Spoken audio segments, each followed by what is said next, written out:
Hi friends, this is Ram Kumar. You are watching Lemuria Man YouTube channel. So in this video, we're going to learn about Form 16. What is Form 16? What is the purpose of Form 16? Why companies and background verification team expecting Form 16 from your side? So if you are watching first time of channel, please subscribe and share to your friends and give thumbs up. Okay. So if you face any background verification related problems and UN related problems, welcome to connect with me. My mail ID is available in this video description. You mail to me. I will give you my phone number. We can talk over the phone, but consulting fee has to be paid.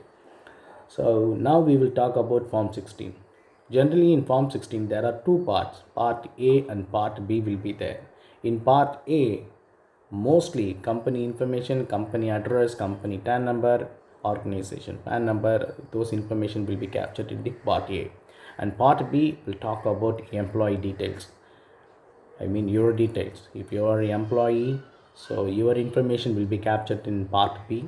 Generally employee name, employee address, Aadhaar card, PAN number, how much salary you got in the respective organization in the respective financial year, how much tax deducted, what are the tax declaration is captured, those information will be captured in the Form 16B.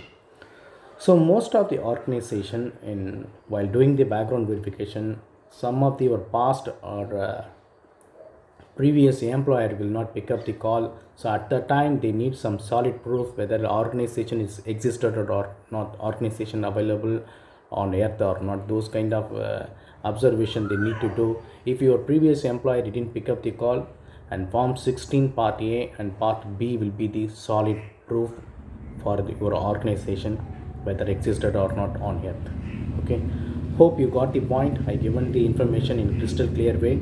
So please subscribe and chat to your friends. Always give the support. Thank you so much.